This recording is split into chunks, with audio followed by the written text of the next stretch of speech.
How's it, guys? Another episode of the North South podcast. Today we are reliving the South African innings, which is basically the chase of 438, which is, I don't know, I think maybe that's when you realized it was special. It was special already, but sort of for an embarrassing way, Darren, that we sort of got thrashed and had the total put on us. Yeah, but the funny thing was that when the game started and that and you saw Australia like really going at it and just demolishing South Africa. Yeah. You all lost, all hope was lost. Yeah. Yeah, And just to set the tone, I think it was 2-2 at that point, battling for world supremacy. yeah. 2006 March, final ODI for five series. I think it was tied as Yeah, well. It was yeah. Like I said, 2-2 yeah. going in. And notable characters on both sides. Well, Um, if you look at these teams, jeez. mm, uh, Quite interesting. Even though South Africa kind of pulled trumps that day and came out on top, man of the match Ricky Ponting, his innings of 164 off like 105, I think. Yeah, Um, amazing innings. And something I didn't find out until recently was apparently Gibbs was partying the night before and was like still drunk or something, and he had like a 170 something game. Yeah, 175. Um, did Jeez. you hear that he was drunk or something like that? That he still apparently smelled like alcohol and like they were sledging him and stuff for it. Jeez. That's amazing. Yeah, I saw that on YouTube.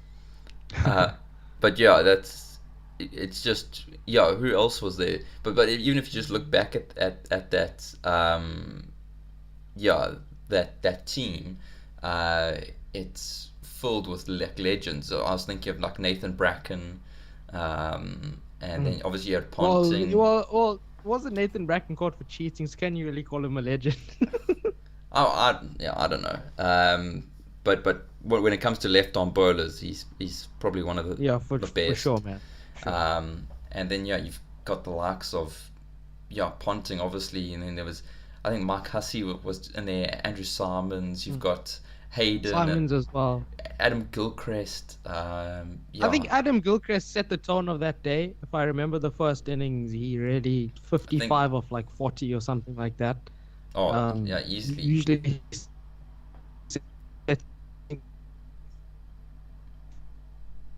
Usually people who hit like 9 or 7. Everyone was better than run a ball, so pretty indicative of the pitch being really, really nice and all the conditions set. But that day was special, man. It blew our minds at that point. You never seen anything close to that.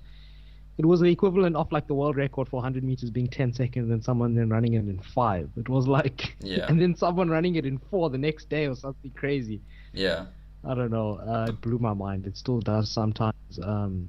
I mean, if you look at, I think the record was set by Sri Lanka after that against the Netherlands, and I mean, mm, nothing would ever really match up to that hype, that scene, that scenario, that venue. I mean, incredible, man. People were crying and stuff. yeah. I couldn't believe it. I remember back the day when we did win. Like It was spectacular, dude. yeah. A lot of us made the fatal error of not watching the first half of that innings and then going back to see the embarrassment. And then, because if you watched any point of that innings, there was hope. They just batted at 9 or 10 or 11 throughout the entire innings. That's how they managed to catch that, which we'll see. Yeah, and it was yeah.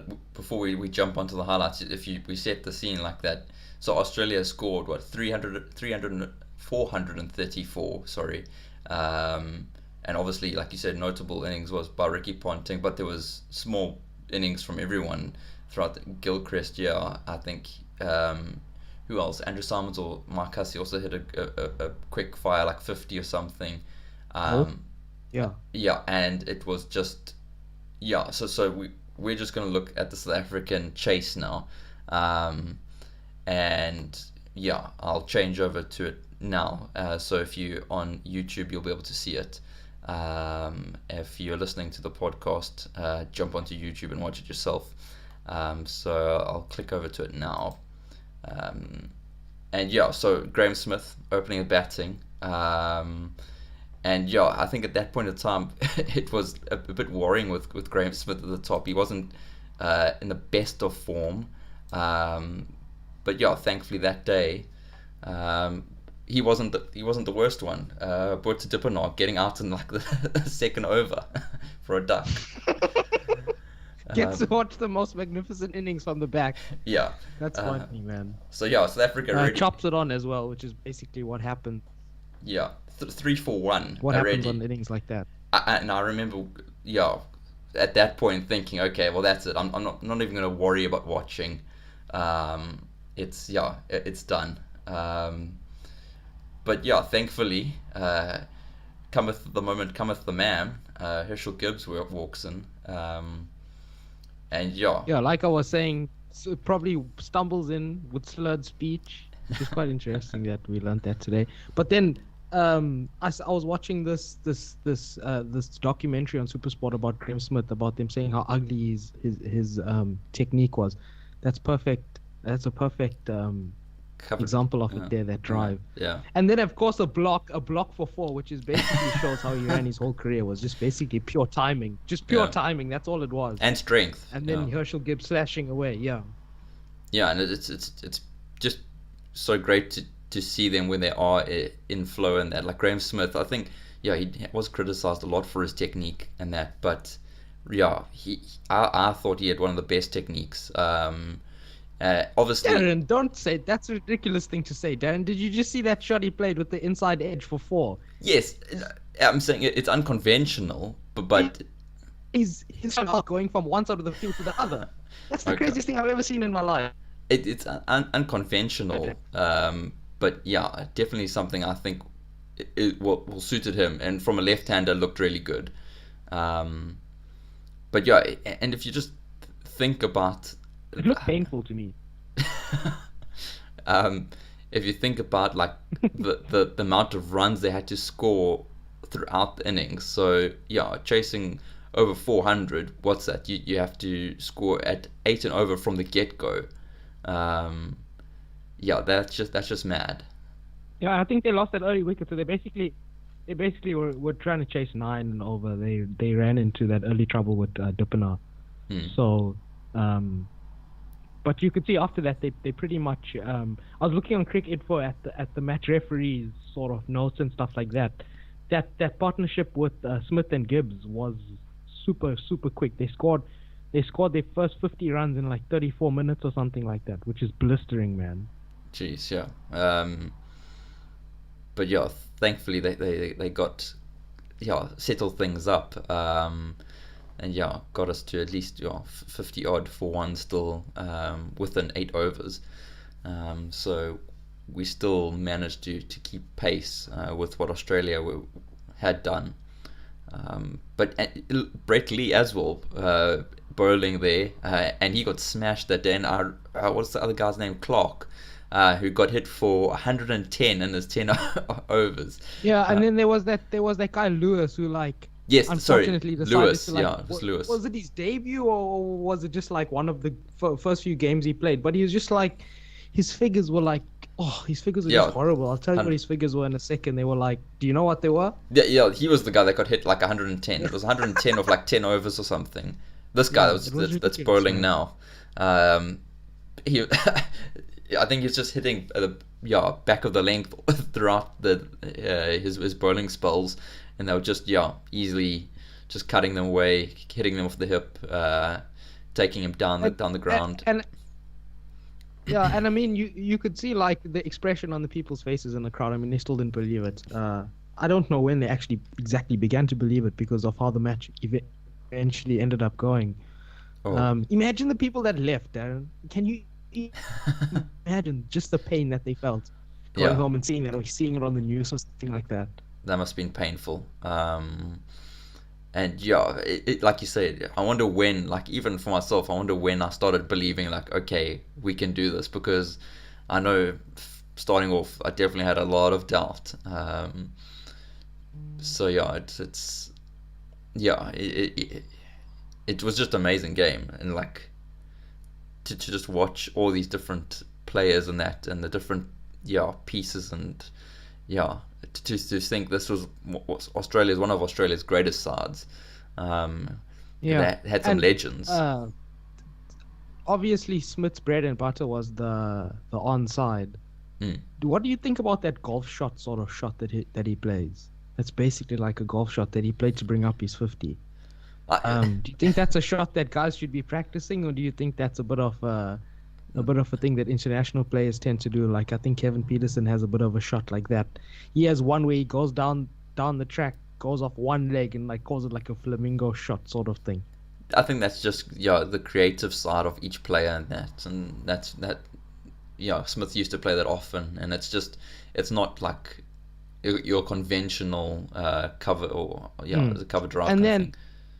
and then Darren, also something I'm seeing here now, that you don't see too often as well in today's game, that we used to see a lot in the early 2000s, was bowlers, especially middle or sort of, how can I say, all rounders, but their second Yeah, talents bowling. They could bowl two different sort of styles. They could bowl like Me, Andrew Simon. They could yeah, bowl off spin and medium as well, yeah, yeah, and sometimes in the same over as well. yeah. Bowl three medium, three off spin. I loved how they used to do that back in back then. I think Uh, that's cool, man. That's cool as hell.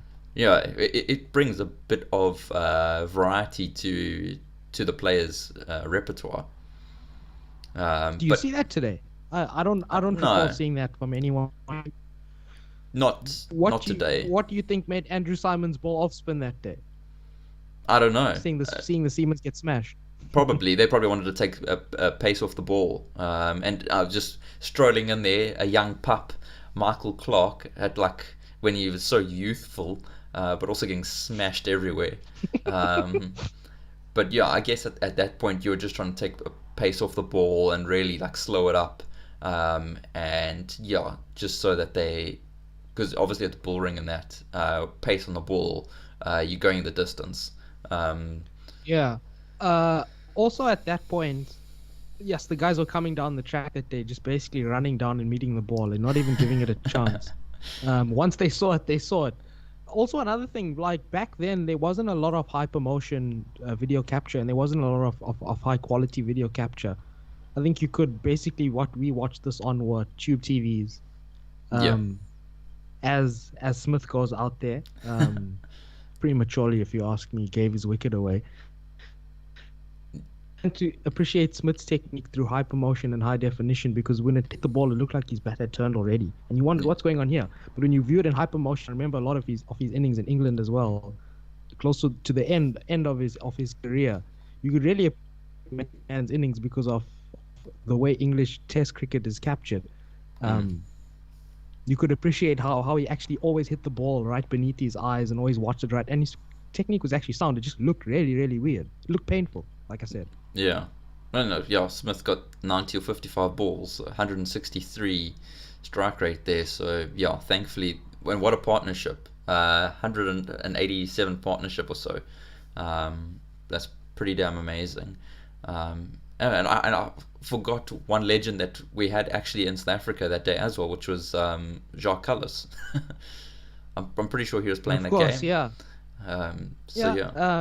I don't remember him doing too much that day, but we'll see here now. Um, Gibbs just rampant, man. He's just absolutely rampant when you see him run down the track. For me, one of the most underrated South African players of all time. Slightly victimized for some reason by the media. They found him like an easy target. He got that bad boy tag that South African player needed, that Australia had, and the media loved it. But yeah, thankfully he did the business in that, and yeah, like you say, quite rampant that day, just coming down the wicket to every single ball. Yeah, I saw recently, like the last few days, he's auctioning that bat from that innings, Darren. Oh man, there's no amount of money I wouldn't pay for that bat if you ask me. What do you think as he brings up his century? Yeah, it's obviously it must be pretty damn special. If I had the money, I definitely would buy that just to have that on display. That's definitely That's an amazing piece of. a talking piece for sure. And and we see De Villiers that day. Did he make Young an De Villiers. impact for you that very, very young De Villiers, a lot of hair on his head. Yeah, I think De Villiers only made like 14 or 20 or something like that. So yeah, not something we're used to. Darren, having found out that these guys were sledging Gibbs and he was coming in as a real underdog, having been drunk, basically. Do you think he has like a bit of a Jordan mentality where he just went absolutely berserk because they challenged him and it paid off? because I he didn't think give them much of a chance. If you look at it, he's hitting over the infield. He's hitting over the inner circle. During power plays, there's no chance, man. There's no chance you're going to get him out while he's like that. yeah, I think Gibbs was one of those players for South Africa for quite a long time that he was just that catalyst to really get an innings on fire, and that because he would just go out there and just dominate from ball one, because that's just how he played. He wanted to beat you, and he wanted Even in to Test cricket as well. but even if you look to the 2007 World Cup versus Holland, when he went for the six sixes, he knew he knew what he was doing. Like he knew he wanted the six sixes. You think so from ball one? I thought I think maybe from like ball four after the third one in a row, or did he say that from ball one he knew that what he was doing? No, probably from ball from the second or third six probably. But still, just to say, I'm going for it kind of thing and not care. You've got to be a different type of player to do that. It's definitely a different mentality. But that was one of South Africa's best sides ever, kind of thing, with those players in there. I think Sean Pollock was still around. You still got Mackay and Tini. Yeah, he was injured on that day. When I watched like the extended 4-3-8 a little bit of time ago, they had the coin toss and things like that. They did mention he was just happened to be injured on that day. Steel mentality though, he wouldn't have faltered that day. He would have been able to rely on him on both ends. Yeah. So I forgot who the bowling attack then for South Africa was. Yeah, how's that drop by Brackett? Yes. Darren? Taking his eyes off the ball a little bit there in the last second. Yeah, probably. Yeah. Darren, what do you think about the mental block back in the early 2000s and the early noughties about getting to 200? For me, once you hit the 170, 180 mark, that came into play, and guys just couldn't pass it, man, no matter who they were. Yeah. What a drive. And then Tendulkar managed to get it. I forget who was the first one who managed to get the double. Suresh Raina or someone weird like that, probably. Well, wasn't it? Was it? Dravid? No, I mean not Dravid. Sharma. Wasn't it Sharma? Yeah, it probably was. But I know Tendulkar got one. Yes. That definitely shows you there was a mental block to getting a double. Yeah. I think Sharma's got 2 or 3 now. Yeah, because Gibbs could have got it in about 4 or 5 more balls, Darren. That's the thing. Well, technically about 2 overs. 6, Give him 2 more overs, he would have reached a double 100 that day. And made that day. Darren, as youngsters, we would have just lost out. I can't explain to you what would have happened to us because we were already so awestruck by what happened that day. If Gibbs had got a double 100, he would have been like legend of the country for a while. Yeah, like you say as well. I think he was severely underrated player. Because I don't think he got the recognition he deserved for some of the innings and that. But I think what put him down was his average in that. I think he was averaging at the time around the 36, 37 mark as an opening batsman, number 3 batsman, which is quite low. But it's because of the way he batted with that very fiery temperament. But I think with that temperament as well, he gave himself the unfortunate numerical aspect of scoring very well and then going out for like ducks, which really does affect your average very badly. And he'd also be the type of person who'd have the mentality of not being a not out player, so he'd throw his wicket away, which also impacts your average. And then I think we expected a lot from him because we used to put him to open the bat in test matching and in test matches he used to open the batting and things, which if you look at his style of play, I think was incorrect. Looking back on it now. Yeah, but I think around this point was when I started believing that we might have a chance when Gibbs when Gibbs such a random specific part, Darren. Was it a specific shot you saw here? No, literally just in the middle of the innings you start believing. When Gibbs reached 150 and we needed 170 or 20 overs, you kind of thought, okay, well they've done half the job. So they've kind of done a lot of the hard yards. We still had 8 wickets in hand. And that Justin Kemp was also firing at that time. I remember him. Being down the water. Think who was still to come. Who was still to come batting also gave us a bit of a mental boost there. And looking at it, it was only the 30th over at this point. I remember in test matches at that point, if you can double from 30, you can double your score. So we had Yeah, a little bit of wiggle room here, but then we started using that wiggle room by giving away wickets here. yeah. We did lose, I think, 3 wickets or so within a very small clump. Yeah, AB de Villiers going out Yeah, and there. I think De Villiers going for a slog sweep to a pace guy is obviously he wouldn't do something like that now. It's a bit risky. Well, now he would do that, and he would just nail it for 6 every single time. It's Um, debatable, probably. but back then, as a young, very young AB de Villiers, um, yeah, and then yeah, to the crease walks Jacques Yeah, Callis. Uh, just strolling in, just at, strolls in with the average of 44. at number 5, yeah, not a bad player Yeah, to have at number 5. I think they probably held him back that day 1 or 2 spots, Darren, because usually you'd see him come in at number 3 or 4. Yeah, not known for his big hitting, known to be a more Yeah, I stroke think so. player, Yeah, so that they probably hold him back, thinking, yeah, we need to score, yeah, at least at 9, 10 and over. So yeah, yeah, just and hold one him thing that back. must be noted watching this circa 14 years ago, more than 14 years ago. A lot of these players now, you look at them, oh, look at this is sound, Gibbs at the crease, whatever. AB de Villiers did must have been so confident. These players weren't these players back then. They were just, they were youngsters.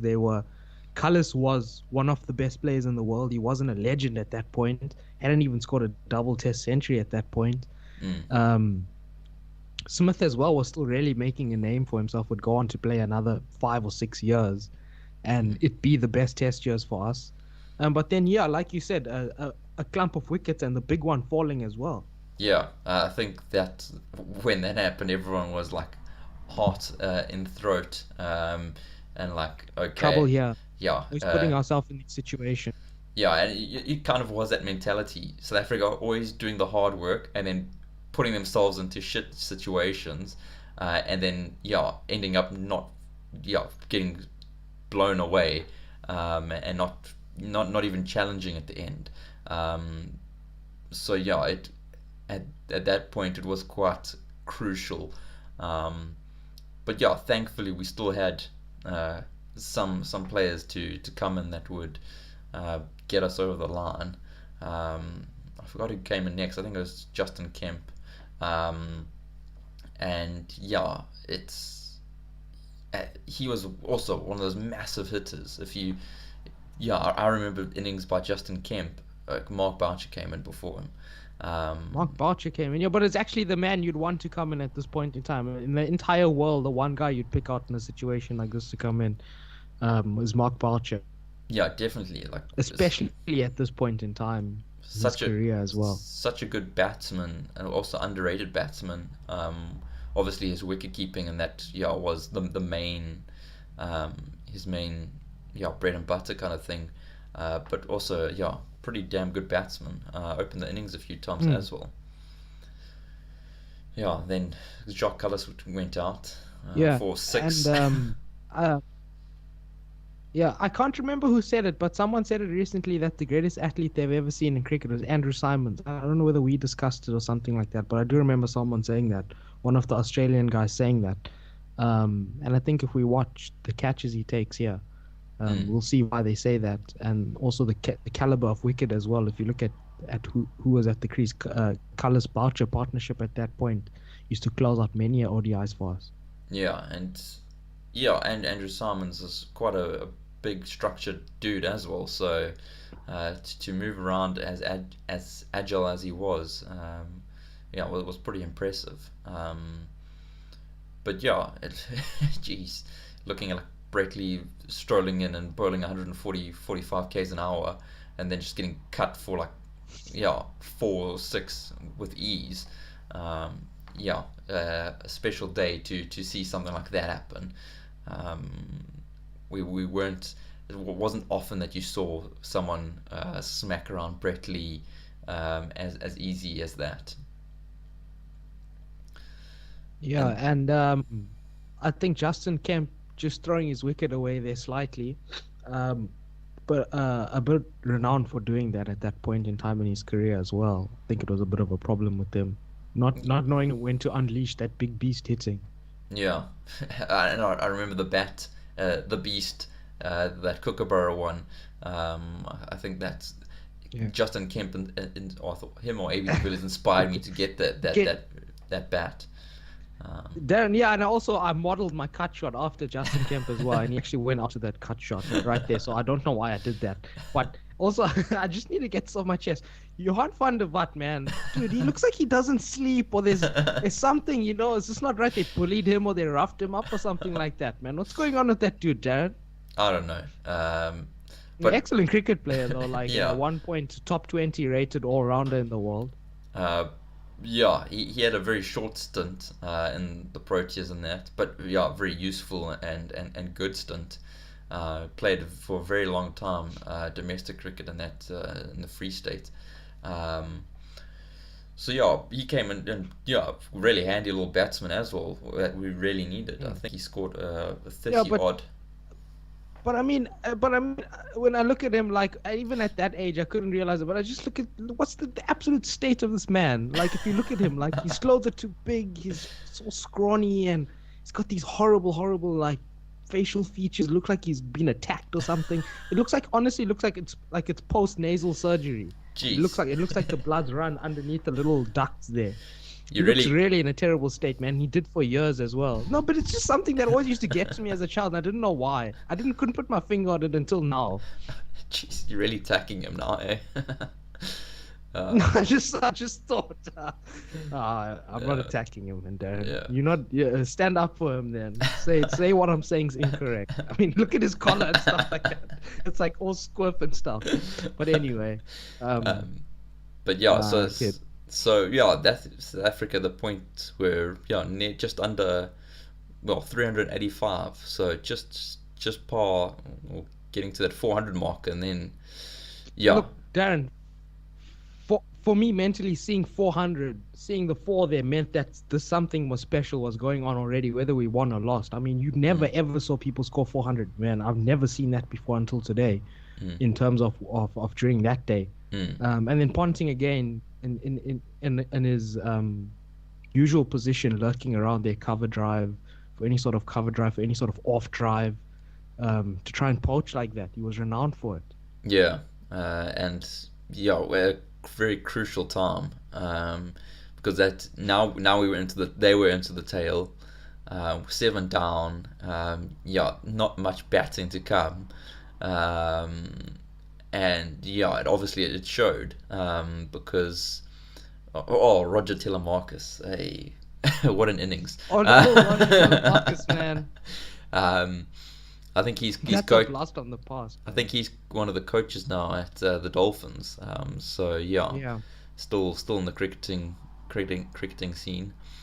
But yeah, then a lot of doubt came in then as well. Obviously needing 30 odd, Yeah. of 3 overs, Yeah, 4 overs. back then, I mean, there was no 2020. Back then, there was no 2020 mindset where you could just keep going. Back then, if you lost a wicket, you lost 4 or 5 balls with that, because another batsman would have the right to take his 1 or 2 balls to come in, Yeah. and get his eye in. You don't just hit straight off.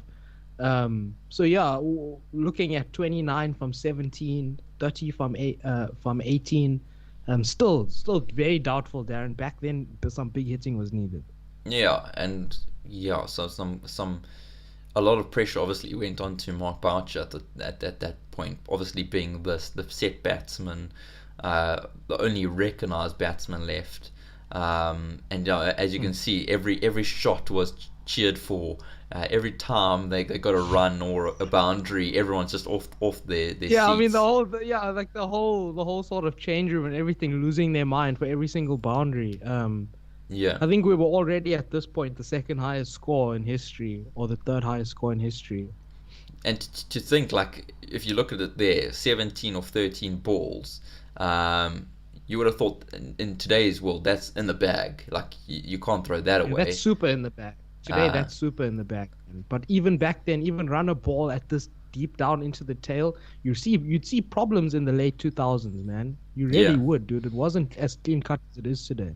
No, definitely not. And yeah, seeing Roger Telemarcus and that being the one to hit that boundary, um, Just going down on their knee and just playing like professional. I mean, so many guys that day were playing absolute master classes, man. And we'll see the main guy come in today who scored the most important single of all time after this. The main man who was considered one of the worst batsmen in South African history, Nkaya Ntini. um, but yeah, and then obviously, yeah, I think Roger Telemarcus went out trying to yeah, hit one out the ground. Good catch by Mr. Cricket. And yeah, that's back. So then it left us with what we're needing, like 10 off 10 kind of thing. So a run a ball. Yeah, I think the problem was how deep we went to the tail at that point, and I think they didn't cross or something like that, so Mtini would be on strike. But at that point, they were pretty confident, man. Look at that 8 down. You really deep into the tail, and like I said at that point in time, not that Mtini improved his career too much, but in terms of batting, but he wasn't seen as the ideal person to try and finish things. So Yeah. if I recall, he coming Andrew after Hall. this batsman. Who was it coming in here? Dan? Andrew Hall. Yeah. Andrew Hall. So yeah, still, if you know that this is an ideal finishing pair here. So I think we probably still had a lot of hope at this point. Yeah, and yeah, if Andrew Hall's actually a pretty good batsman. I think he had some He's a decent first pinch class hitter, man. hundreds in that. He's the ideal guy to come. Yeah, so it's like really He was the ideal guy good. to come in here. But I think he didn't last long at all. I'm pretty sure he went out, first ball or something like that. So yeah, and then it did, yeah, there 7 off 6. You still think that's in the bag, 7 off and over. But obviously the wrong man was on strike. So once again, a lot of pressure, and it told. Nearly breaking the foot. Yeah, what happened there? Did it hit his foot? And was it sportsmanlike to take the single off that? Of course, I'd take the single off that. Yeah, obviously they hit the ball, they hit the run. It's not like it's gifted. So yeah. No, he put his foot there. Take that flipping single. Yeah, I'm surprised he didn't break it with all the power Boucher put into that. That's true, eh? But that was definitely a 4. If his foot wasn't in the way, that's 4. That's going. And you could see as well, Andrew Hall, in my memory, wouldn't be like a hopeless case at this point in time. So I think our hopes are quite high, but I don't think like you said, Andrew Hall lasted long. We'll just see here what happens for Andrew Hall's first ball. Yeah. Yeah. And you can see the tension and lock in the change room there. Yeah. The guys rocking on the chairs. John T. Rhodes as well spotted in there. Yeah. With a suit on. Oaks taking ages to sort the field out. Yes, yeah. Imagine, Darren, these last few balls must have been hours in our head, dude. Hours and hours of tension. I remember sitting on the edge of my chair, like, yeah. Oh man, I lost my mind, dude. I absolutely lost my mind at that point in time. Yeah, and I just wonder what they were thinking at the time, like Brett Lee as well, like just bowl Yorkers the whole time. Yeah. Darren, I don't remember Andrew Hall scoring this shot in this boundary here, man. That's incredible. Neither do I. You remember that? No. I don't remember that. That's a flippin' important shot now that you look at it. Yeah, 2 or 4. And like the thing is as well, you got to remember that every innings in this innings was important. Everyone. Besides, and especially this one. I mean, look at this. I don't remember this, and this is why it's good that we're rewatching it, so we appreciate what Andrew Hall did there. Besides Botha Dippenaar's duck, but even then, that duck brought in Herschel Gibbs, so you kind of got to say maybe that was the right thing. But yeah, you can see the elation. But even then, 2 or 4, you kind of thinking that's easy. I mean, at this point, you think South Africa has it in the bag. Yeah, At this point, you think, okay, it's done and dusted. You basically just have to tip and run, and it's done. There's even time for a block or two. Yeah, so you could even leave or run if it's not in your hitting arc. Yeah, so why did Andrew Hall do that? Just chips it to the guy. One shot. Yeah. Trying to be Dhoni before Dhoni was Dhoni into like 5 years later, 6 years later. I just Trying to love. finish. Yeah, if you look at that, that was very poor. That was Yeah. very poor, Darren. Yeah. Poor decision making. And you could just see the change room like hitting the sides and their chairs and that as they saw that. But yeah, that this was like then brought in its own drama within the drama, bringing Makai Antini, the last batsman, to face the ball with two needed or three. Um, yeah, I it's thought this was a proper South African story here, gonna end in tragedy with them teeny like running into like freaking Boucher and them colliding and like knocking their teeth out or some shit and losing the match. yeah. Stuff usually ends for us at that point in time. Yeah, and then so yeah, again, all that. I mean, so fresh faced, man. Mtini, so fresh faced with the idea. Man, this guy's stats went up that day hugely in EA Sports Cricket 2007. Man, I promise you, right? That And what right now his batting stat went up. What a single, Darren! Yeah, what a crisp dab for a single. that was a beautiful run down to third man. Like it was such a clean, a good shot. Like that's exactly what he needed to play, and he played it. So yeah, I think that's, and you can see the change room as well. As soon as he hits the single, you saw they won the game already. But that was to tie it up. So they Nicky knew Arthur. they knew they couldn't lose, which was a good thing. But just needed that one to win, and then yeah, all rested on Boucher. And then thankfully plays the beautiful chip over the inner circle and gets that boundary. For South Africans, that shot. For South Africans, that shot remains in our minds. Like for an Indian person, a person from India, how that shot by Dhoni remains in their minds. Just terrific. Played in adverts, played everywhere all the time after that. Yeah, it was just fantastic. Like, and the elation and just seeing Ntini at the end there. Yeah, as the last man. But yeah, that was it. It was just like we said. It's one of the greatest ODIs, probably the greatest ODI that we've seen, barring this No doubt, man. No past doubt. Cricket World Cup final. That's the only other one that challenges this. In my Nah, view. nah, Darren. If you look at No, if you look at the extent to which they beat the previous high scores, and it had to happen on the same day, and for it to have happened in the final of a 5 series of two competitive teams, it's still ranked very, very firmly number one. Maybe you have a different perspective because you lived in South Africa for this and lived in England for that. So maybe that's where that's coming from. But this one firmly has to rank as number one, firmly, even though the record was beaten a few months later. Yeah, it's still it's like it's an amazing game. Like we haven't seen anything close to that since at that level of scoring.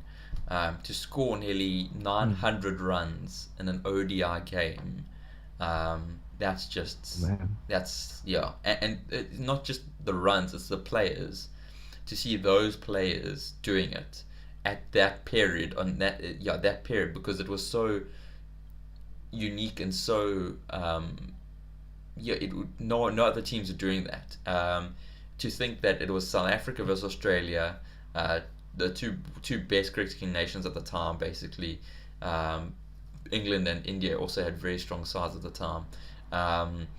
But to see those two sides on that day, series decider, with those players, to score those type of runs, to have that all in one game, it's just you can't beat that. Yeah, no doubt, man. No doubt. You Yeah. can't, man. It was amazing and something that will live on in our memories forever and ever.